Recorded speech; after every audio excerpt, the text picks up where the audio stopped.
Assalamualaikum warahmatullahi wabarakatuh. Perkenalkan, nama saya Yani Fitriawati, NPM 0371171114. Di sini saya akan membahas mengenai masa kependudukan Jepang dimulai pada tahun 1942 dan berakhir pada tanggal 17 Agustus 1945. Sebelum Jepang menjajah Indonesia, negara-negara bagian Eropa sudah terlebih dahulu di Indonesia, seperti Portugis, Inggris, dan terutama Belanda. 1 Maret 1942, kapal-kapal milik militer Jepang mendarat di Teluk Banten untuk menguasai Batavia. Tanpa perlawanan, berarti Batavia yang menjadi pusat pemerintahan Belanda dan pusat militer negara sekutu jatuh di tangan Jepang. Pada tanggal 3 Maret 1942, Belanda menyerah tanpa syarat kepada tentara Jepang. Masa kependudukan Jepang di Indonesia bisa dibilang sangat singkat dibandingkan dengan Belanda yang menduduki Indonesia hingga 3,5 abad, akan tetapi Jepang hanya 3,5 tahun. Namun kependudukan Jepang di Indonesia secara dramatis bisa dibilang merubah tatanan kehidupan bangsa Indonesia, dimulai dari segi sosial dan budaya. Karena pada masa penjajahan Belanda, warga Indonesia dibuat bodoh dan terus-menerus bekerja keras. Sedangkan setelah Jepang masuk, sangat merubah tatanan Indonesia. Dari mulai anak-anak sekolah, melatih masyarakat untuk lebih mandiri, dan mendidik rakyat dalam kerajinan tangan dan yang lainnya. Pusat kekuasaan Hindia Belanda dikembalikan namanya menjadi Jakarta oleh Jepang dan diresmikan pada tanggal 8 Desember 1942. Maret 1942, Jepang membuat pemerintahan sementara yang berada di Jakarta.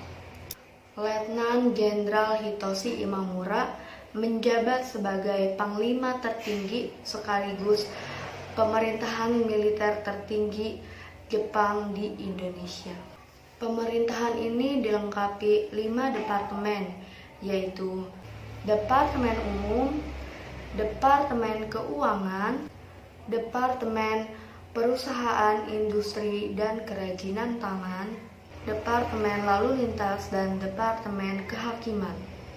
Jepang juga melakukan pendekatan kepada rakyat dengan membentuk gerakan nasionalis, salah satunya gerakan 3A yang terbentuk pada tanggal 29 April 1942, yaitu Jepang Pemimpin Asia, Jepang Pelindung Asia, dan Jepang Cahaya Asia.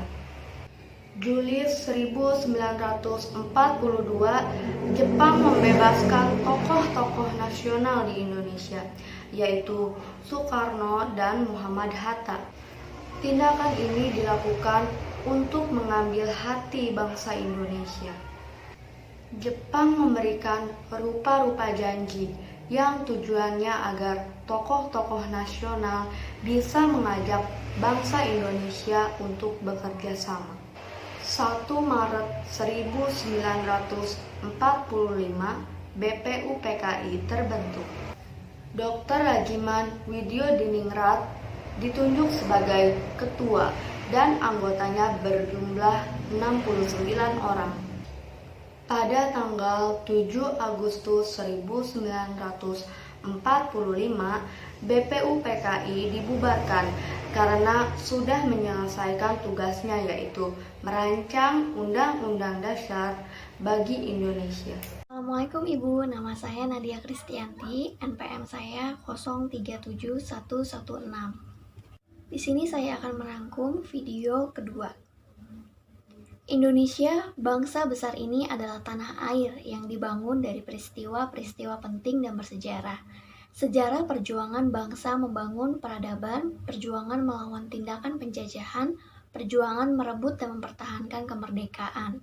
Sejarah Indonesia modern mencatat tokoh-tokoh besar dalam setiap periode perjuangan bangsa, pelopor, dan guru bangsa itu, sebagian diantaranya adalah pemimpin dan tokoh muslim yang berjuang melalui jalan mereka masing-masing. Organisasi Serikat Dagang Islam atau yang biasa kita sebut dengan SDI pada awalnya merupakan perkumpulan pedagang-pedagang Islam.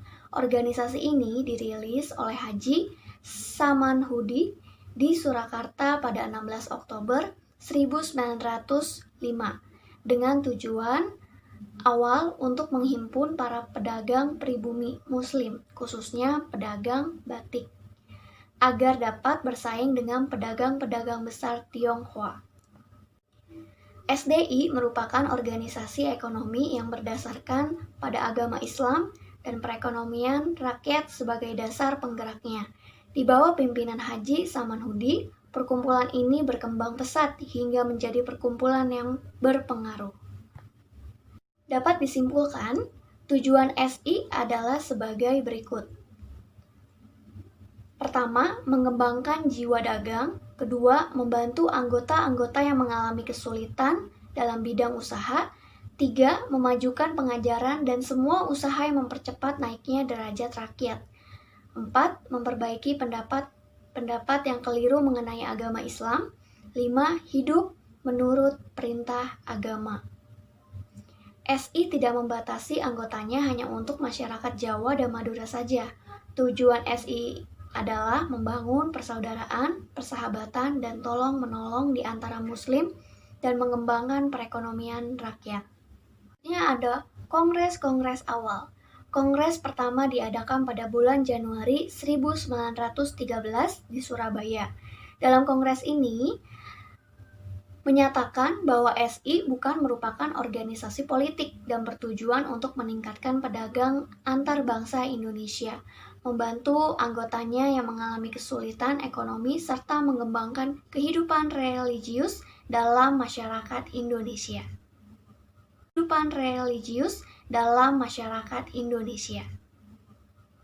Kongres kedua diadakan di Surakarta yang menegaskan bahwa SI hanya terbuka bagi rakyat biasa.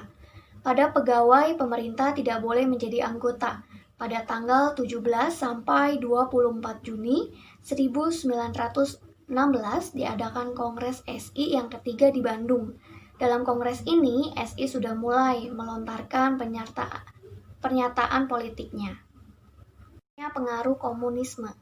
SI yang mengalami perkembangan pesat kemudian mulai disusupi oleh paham sosialisme revolusioner. Paham ini disebarkan oleh H.J.F.M. Swiftlet yang mendirikan organisasi SDV pada tahun 1914.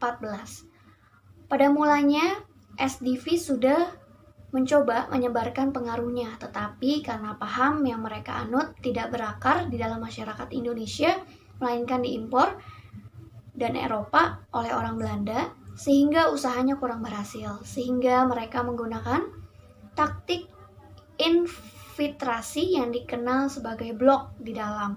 Mereka berhasil menyusup ke dalam tubuh SI oleh karena dengan tujuan yang sama, yaitu membela rakyat kecil dan menentang kapitalisme, namun dengan cara yang berbeda. Saya Yohana Mujono, MPM 03711719. Saya sudah merangkum video 2. Adapun faktor-faktor mempermudah infiltrasi IDCP ke dalam tubuh SI antara lain Sentra Syarikat Islam sebagai badan kolonisasi pusat yang memiliki kekuasaan yang lemah. Hal ini dikarenakan tiap cabang SI bertindak sendiri. Pemimpin cabang memiliki pengaruh yang kuat untuk menentukan nasib cabangnya. Dalam hal ini, Samuel adalah ketua SI Semarang. Yang kedua, peraturan partai pada waktu itu membolehkan keanggotaan multi partai, mengingat pada mulanya organisasi seperti Bui Tomo dan SI merupakan organisasi non-politik. Semawen juga memimpin SDV dan berhasil mengingatkan anggotanya dari 1.700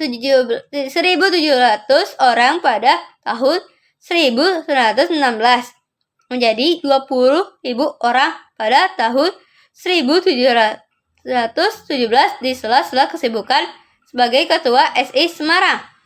Yang ketiga, akibat dari Perang Dunia, hasil panen padi yang jelek mengakibatkan membumbungnya harga-harga dan menurun upahnya karyawan perkebunan. Untuk mengimbangi khas pemerintah kolonial mengakibatkan dengan mudahnya hakim memihak pada SDV. Yang keempat, akibat kemiskinan yang semakin derita, rakyat semenjak politik pintu terbuka dilaksanakan pemerintah kolonialis sejak tahun 1870 dan wabah pes yang melanda pada tahun 1917 di Semarang. SI Putih H. Agus Salim, Abdul Muiz Suryanoto, Sekal Majid Manijan, Kartosuwi Rijo, Perawan Kanan berpusat di kota Yogyakarta. Sedangkan si SI Merah Semawen Alimin Dasono Bawan Kiri berpusat di kota Semarang. Sedangkan host Cokolaminoto pada mulanya adalah penegak di antara kedua kubu tersebut. Jurang antara SI Merah dan SI Putih semakin melebar saat keluarnya pernyataan Clinton yang menentang cita-cita pan-Islamisme pada Kongres SI Merah pada tahun 1921 di Yogyakarta. Habibudin Wakil Ketua Muhammadiyah menggunakan brosur yang mengatakan bahwa pan-Islamisme tidak akan tercapai bila tetap bekerja dengan komunis karena keduanya memang bertentangan. Di samping itu, Agus Salim mengecam SI Merah yang mendukung PKI. Dasono membalas kecaman tersebut dengan mengecam Bariat Keuangan Joko Ayinoto. SI Semarang juga menentang pencampuran agama dan politik dalam SI. Oleh karena itu, Joko Dinanoto lebih condong ke haluan kanan. Yang